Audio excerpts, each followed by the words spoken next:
आपका अगला टॉपिक है एक समान वैद्युत क्षेत्र पे स्थित वैद्युत बिंदुओं पर कार्यरत बलयों का गुण।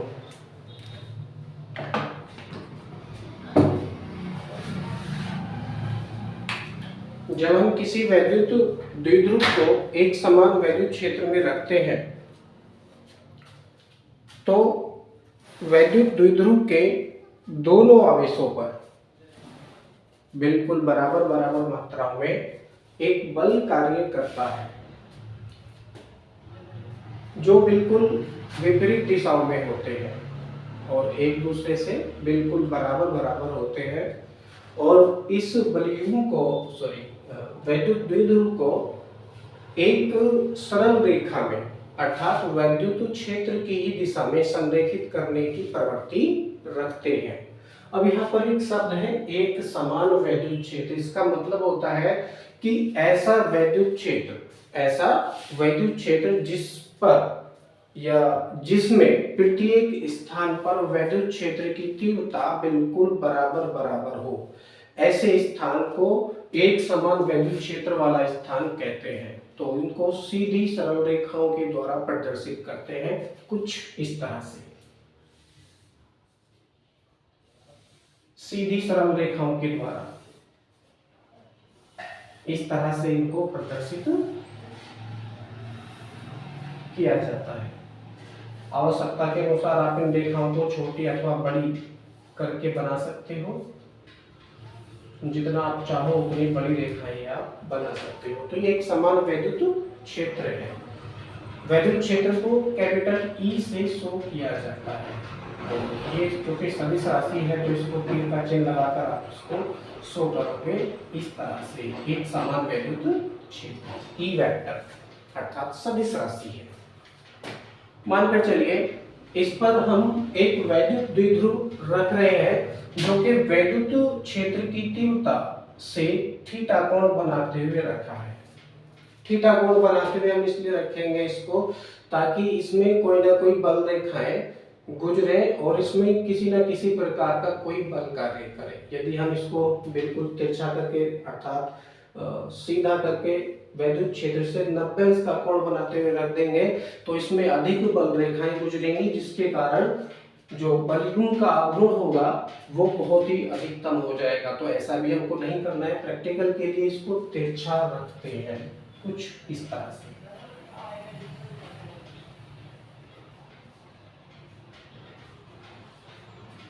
पहला आवेश मान लेंगे माइनस का क्यू नीचे वाला है,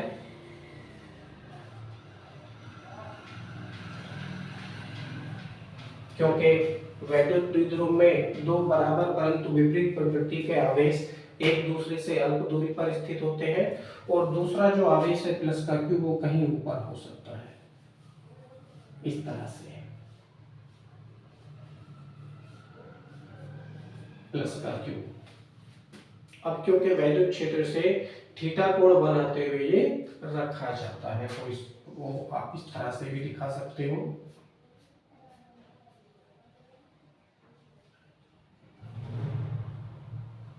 थीटा। अब इसको कोई ना कोई आप नाम दे दीजिए। इसको आप ए नाम दे दीजिए, इसको बी नाम दे दीजिए और बिंदु बी से नीचे वाली रेखाओं पर एक लंब गिराएंगे। वो लंब कहीं ना कहीं इस रेखा को काटेगा। जो हमने नीचे बनाया है इस रेखा को कहीं ना कहीं काटेगा। इस पर मानकर चलिए बिंदु सी हमको प्राप्त हो जाता है तो ये हमारा 90 अंश बनकर तैयार हुआ क्योंकि हमने ऊपर से इसके ऊपर एक लंब गिराया है।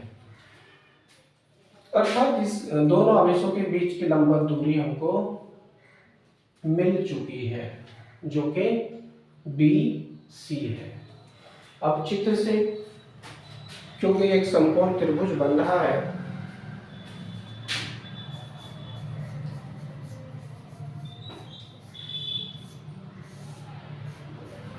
समकोण त्रिभुज ए बी सी में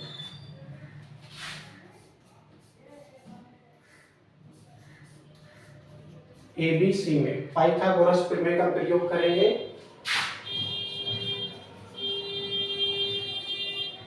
नहीं, क्योंकि हमको डिस्टेंस निकालनी है तो बाकी चीज़ें तो हमारे पास में नहीं है, केवल थीटा दे रखा है और इनके बीच की जो दूरी है वो 2l होती है, क्योंकि दोनों आवेशों के बीच की दूरी कितनी है जी, 2l। तो हमारे पास केवल यही है। समकोण त्रिभुज ABC में लिखेंगे साइन थीटा इक्वल टू सूत्र होता है इसका लंब बटे कर्ण, लंब बटे कर्ण इक्वल टू, लंब हमको ज्ञात करना है, क्योंकि लंब वाली भुजा की कोई वैल्यू हमारे पास में नहीं है, तो ये हमको ज्ञात करना है कितनी हो सकती है। इसीलिए इसके स्थान पर लिखेंगे केवल BC। क्या लिखेंगे, BC अपॉन कर्ण। अब इसका जो कर्ण है वो सबसे बड़ी भुजा त्रिभुज की कर्ण कहलाती है, इसका मान है 2l। कितना जी, 2l।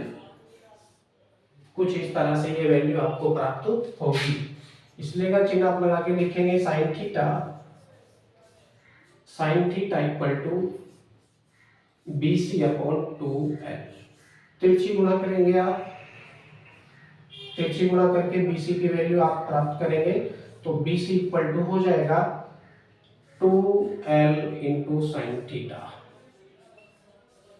2l into sine theta. ये दोनों आवेशों के बीच की लंबवत दूरी हमारे पास आ चुकी है, इसका मान है 2l साइन थीटा। अब आप इसको लिख सकते हैं 2l साइन थीटा। अब क्योंकि यह वैद्युत द्विध्रुव एक समान वैद्युत क्षेत्र में स्थित है, तब इस वैद्युत द्विध्रुव के दोनों आवेशों पर विपरीत दिशाओं में एक बल कार्य करेगा। विपरीत दिशाओं में मानकर चलिए प्लस Q पर लगने वाला जो बल है वो इस तरफ हो जाता है, जिसकी वैल्यू होती है F equal to QE, F equal to QE, अर्थात इस दिशा में बल की भी दिशा वैद्युत क्षेत्र की ही दिशा में रहेगी। ठीक उसी प्रकार से इतना ही बल माइनस Q आवेश पर भी लगेगा, तो इसकी वैल्यू भी F इक्वल टू QE ही रहेगी। F vector equal to QE vector आप इसको लिख सकते हो सदिश फॉर्म में अगर चाहो तो। यदि आप नहीं चाहते हो तो आप इसको नॉर्मल फॉर्म में भी लिख सकते हो, कोई दिक्कत नहीं है। तीर का चिन्ह केवल उनके ऊपर लगाते हैं जो राशियां सदिश होती हैं, अदिश राशियों के ऊपर तीर का चिन्ह नहीं लगाते हैं।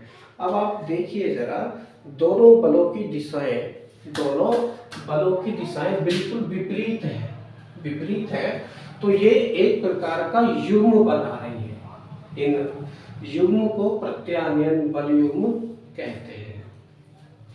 तो ये क्या काम करेगा, ये वैद्युत द्विध्रुव जो रखा है इसको वैद्युत क्षेत्र की दिशा में संरेखित करने का प्रयास करेगा, अर्थात वैद्युत क्षेत्र की ही दिशा में लाने का प्रयास करेगा। आप किसी धागे को पकड़ कर खींचेंगे दोनों तरफ से तो वो बिल्कुल सीधा सीधा हो जाएगा। तो सेम यहाँ पर भी दोनों ही प्रकार के बल जो F इक्वल टू QE बन रहा है और F इक्वल टू QE नीचे बन रहा है, ये दोनों बल जब एक दूसरे से विपरीत दिशाओं में खींचेंगे तो ये वैद्युत द्विध्रुव को वैद्युत क्षेत्र की ही दिशा में लाने का प्रयास करेंगे। अब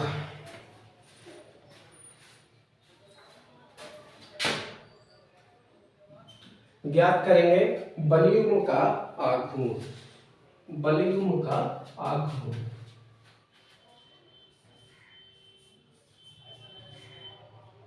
वैद्युत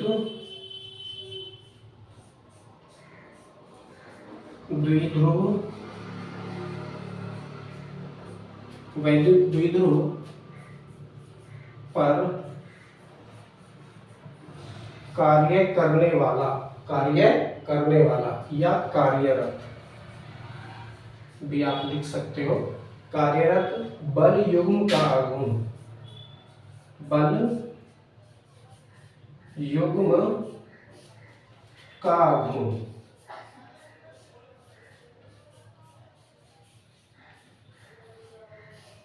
डैश लगाएंगे।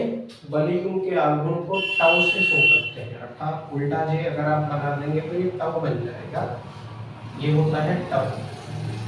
बलयुग्म के आघूर्ण को आप इस अक्षर से शो करते हैं, इक्वल टू फॉर्मूला होगा इसका कोई भी एक बल, क्योंकि दोनों के अंकित मान बिल्कुल बराबर है। क्योंकि बराबर क्यों है? क्योंकि एक समान वैद्युत क्षेत्र में स्थित है। दूसरा, दोनों आवेशों के मान भी बिल्कुल बराबर है, दोनों आवेशों के मान भी बिल्कुल बराबर है। जब आप F इक्वल टू QE से गुणा करोगे बल, तो बल हमारे पास आ जाएगा और दोनों ही वैल्यू बिल्कुल बराबर है, तो यहाँ पर F1 या F2 लिखने की नौबत हमको नहीं आ रही है। यदि हम लिखना चाहें तो लिख भी सकते हैं F1 equal to F2 equal to QE, F1 equal to F2 equal to QE भी आप लिख सकते हो, क्योंकि दोनों बल बिल्कुल बराबर है। तो क्या करेंगे, टाउ इक्वल टू हो जाएगा कोई भी एक बल,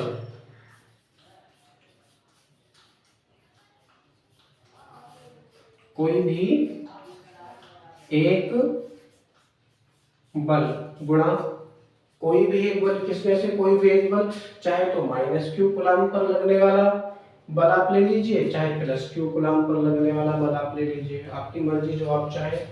कोई भी एक बल गुणा दोनों आवेशों के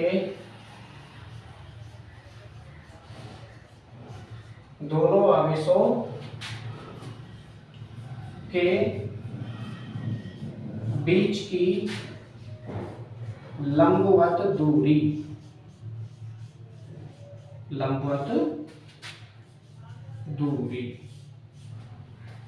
तो वैल्यू हमारे पास है, कोई भी एक बल आप प्रयोग करेंगे तो टाउ इक्वल टू कोई भी एक बल मानकर चलिए हमने F यूज कर लिया और दोनों आवेशों के बीच की लंबवत दूरी क्या है जी, हमारे पास BC है।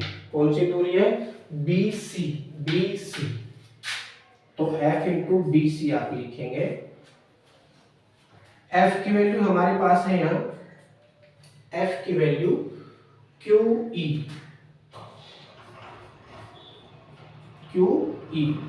इंटू BC की वैल्यू आपने निकाल ली है 2L sin theta, 2L sin theta. तो ये वैल्यू कुछ आगे इस तरह से हो जाएगी, आप इसको लिखेंगे टाउ इक्वल टू करके, बलयुग्म का गुण है टाउ इक्वल टू। अब देखिए क्या होगा, यहाँ पर E को साइड में ले लो, Q इंटू 2L, क्योंकि यहाँ पर वैद्युत द्विध्रुव का फॉर्मूला बन रहा है, इसलिए Q इंटू 2L को साथ में लिखा हमने, Q इंटू 2L को साथ लिखा, बचा E sin थीटा। तो लिखेंगे इसको E sin थीटा।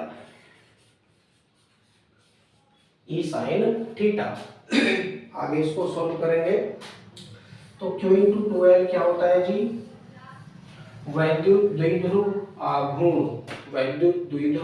आघूर्ण, इसलिए Q इंटू 2L के स्थान पर मैं यहाँ को लिख रहा हूँ इसे, Q इंटू 2L क्या होता है जी, स्मॉल p होता है, स्मॉल p लिखेंगे, वैद्युत द्विध्रुव आघूर्ण, वैद्युत द्विध्रुव आघूर्ण होता है। अब Q इंटू 2L के स्थान पर हम स्मॉल p का प्रयोग करेंगे, क्योंकि ये इसी का ही फॉर्मूला है।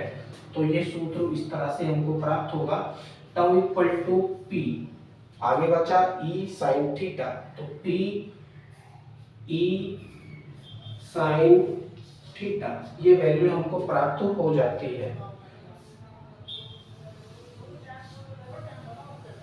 इसका मतलब हुआ, एक समान वैद्युत क्षेत्र में स्थित वैद्युत द्विध्रुव पर लगने वाला बलयुग्म का गुण tau equal to P sin theta होता है। आप इसको सदिश रूप में भी लिख सकते हो, क्या हो जाएगा, सदिश स्वरूप। सदिश स्वरूप क्या हो जाएगा, देखिए दो प्रकार के गुणनफल होते हैं हमारे पास, एक तो होता है हमारे पास अदिश गुणनफल और दूसरा होता है सदिश गुणनफल। तो सदिश गुणनफल का जो सूत्र होता है वो होता है ए वेक्टर गुणा B vector equal to A B sine theta, A B sine theta. और दूसरा होता है जी अदिश गुणनफल A vector dot B vector equal to A B cos theta. तो यहाँ पर साइन थीटा आ रहा है फॉर्मूले में यहाँ पर, तो हम केवल यहाँ पर सदिश गुणनफल वाले फॉर्मूले का ही प्रयोग करेंगे। ए के स्थान पर टाउ है, बी के स्थान पर ई है, सॉरी बी के स्थान पर ई है और साइन थीटा के स्थान पर यहाँ पे भी साइन थीटा है। तो सदिश स्वरूप में आप इसको लिख सकते हैं tau vector equal to P vector into E vector. खून क्या करने वाला था यहाँ पे? बंद हो गया? यहाँ खून ना निकलता, आगे निकलता है। Tau vector equal to P vector into E vector, ये इसका सदिश स्वरूप है, ये इसका सदिश स्वरूप है क्योंकि हमने फॉर्मूले का प्रयोग कर लिया है। ए वेक्टर गुणा B vector equal to A B sine theta, A B sine theta. तो हो जाएगा tau vector equal to P vector into E vector. Solution हो चुका है। अब इसकी विशेष परिस्थितियां आ जाती है। विशेष परिस्थितियों में सबसे पहली स्थिति है कि जब वैद्युत द्विध्रुव एक वैद्युत क्षेत्र के समांतर तथा वैद्युत क्षेत्र की दिशा में रखा है। तब अब मैं इसको साफ कर देता हूं, आप इसको आगे पीछे करके देख सकते हैं।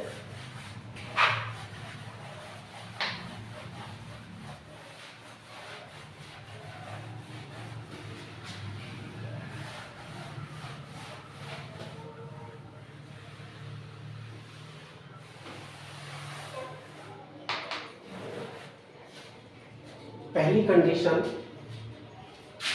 फर्स्ट कंडीशन है,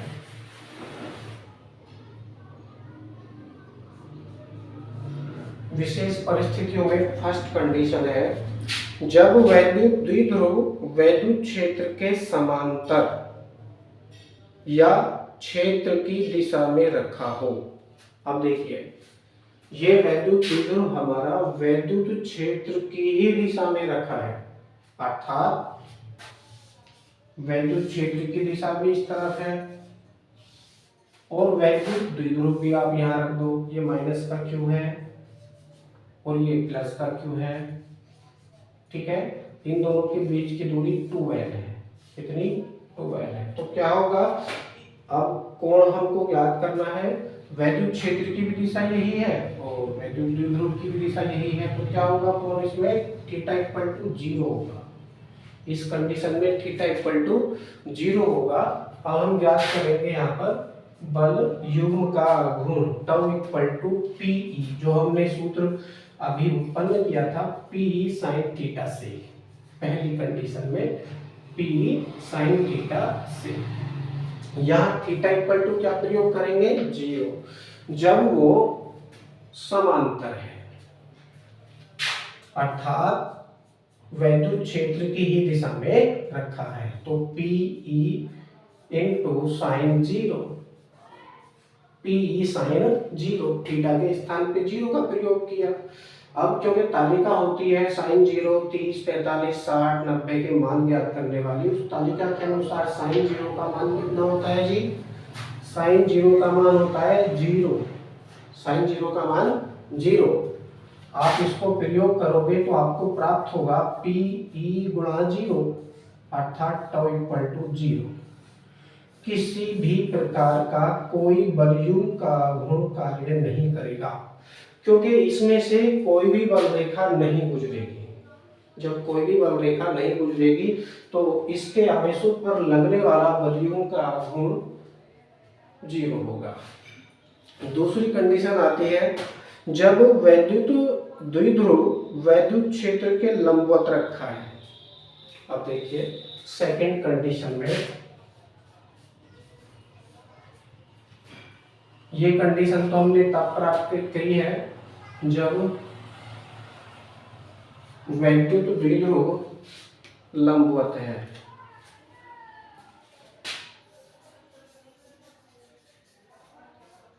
वैद्युत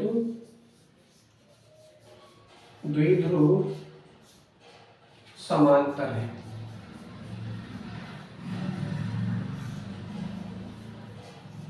अगली कंडीशन है हमारे पास, जब वैद्युत द्विध्रुव वैद्युत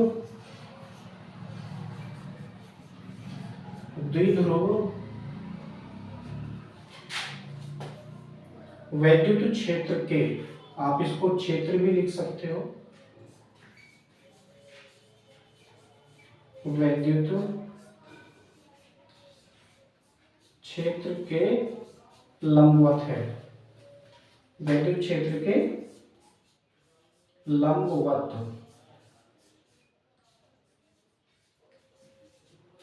है। अब लंबवत है तो क्या बनेगा देख लेंगे।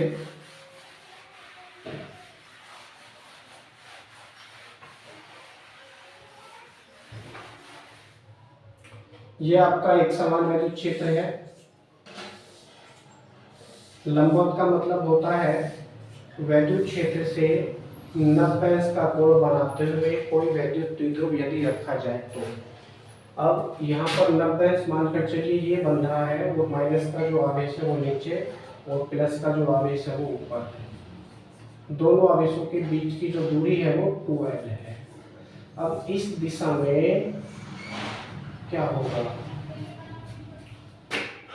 वैद्युत बल रेखाएं अधिक मात्रा में इस वैद्युत द्विध्रुव के आर पार होंगी, अर्थात अधिक बल रेखाएं गुजरेंगी, जिसके कारण इन पर अधिक बलयुग्म आघूर्ण कार्य करेगा और इस स्थिति में अधिकतम बलयुग्म उत्पन्न होगा, सबसे अधिकतम। ऐसी कोई स्थिति नहीं है जो कि इस परिस्थिति से या इस 90° के कोण से ज्यादा बल रेखाएं इसमें उत्पन्न हो, क्योंकि ये बिल्कुल सीधा रहेगा और इसमें सबसे ज्यादा बल रेखाएं गुजरेंगी। तब फिर से थीटा इक्वल टू क्या है यहाँ पर 90° है, तो टाउ इक्वल टू क्या होगा PE into sine 90। Sine theta होता है ना सूत्र साइन थीटा, तो यहाँ डायरेक्टली लिखेंगे साइन 90 थीटा के स्थान पर। अब इस परिस्थिति में अधिकतम बलयुग्म का आघूर्ण कार्य करेगा, तो टाउ के स्थान पर हो जाएगा tau maximum equal to PE into sine 90 की वैल्यू होती है तालिका से 1, और क्या हो जाएगा tau maximum equal to PE, tau maximum equal to PE। ये फॉर्मूला आपको प्राप्त होगा जब वैद्युत द्विध्रुव वैद्युत क्षेत्र की दिशा से लंबवत रखा है।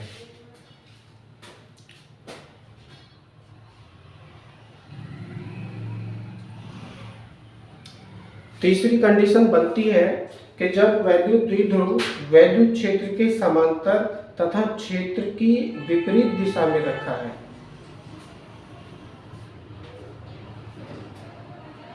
तीसरी कंडीशन को आप यहां समझ लीजिए।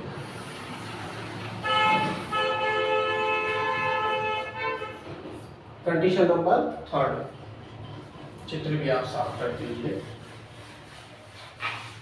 इसमें लिखा है जब वैद्युत द्विध्रुव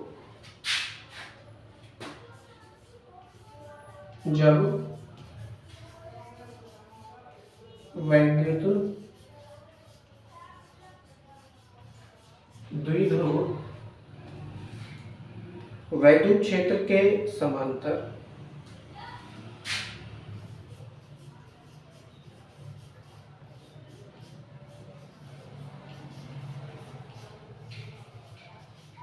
वैद्युत क्षेत्र के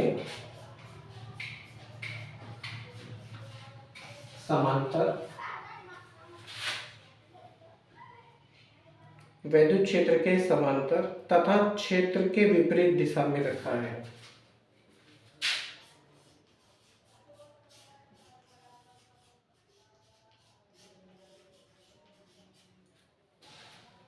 विपरीत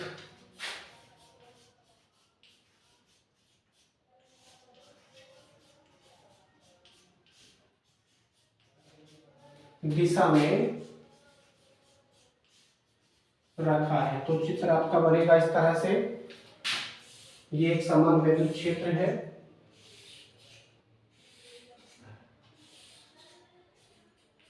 ई वेक्टर से आप इसको शो कर सकते हैं। अब यहाँ पर वैद्युत द्विध्रुव हमको रखना है और शर्त भी इसमें लागू हो जाए। जब वैद्युत द्विध्रुव वैद्युत क्षेत्र के समांतर तथा क्षेत्र के विपरीत दिशा में रखा है।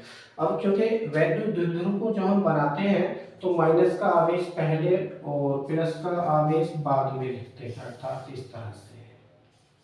ये तो हो गया इसके समांतर तथा वैद्युत क्षेत्र की दिशा में रखा है। लेकिन अब स्थिति बदली हुई है, मैं इसको उठा के पलट दूं, इसको उठा के पलट दूं तो क्या होगा, प्लस क्यू वाला आवेश इधर आ जाएगा और माइनस क्यू आवेश उधर चला जाएगा। तो कुछ इस तरह से ये चित्र आपका प्राप्त होगा। ये आवेश हो जाएगा प्लस का क्यू और ये आवेश हो जाएगा माइनस का क्यू। बीच की दूरी है इनकी 2l, बीच की दूरी 2l। तब इस कंडीशन में थीटा कितना बनेगा, थीटा इक्वल टू बनेगा 180 डिग्री। तब बलयुग्म का गुण आप याद करेंगे तो हो जाएगा term equal to PE sin 180। तालिका से 180 का मान होता है, sin 180 का मान होता है 0। तो टर्म इक्वल टू हो जाएगा 0। 0 से पूरे का गुणा करोगे तो ये 0 हो जाएगा। अर्थात कोई भी बलयुग्म का गुण कार्य नहीं करेगा, अर्थात पहली वाली कंडीशन में ही ये रहेगा।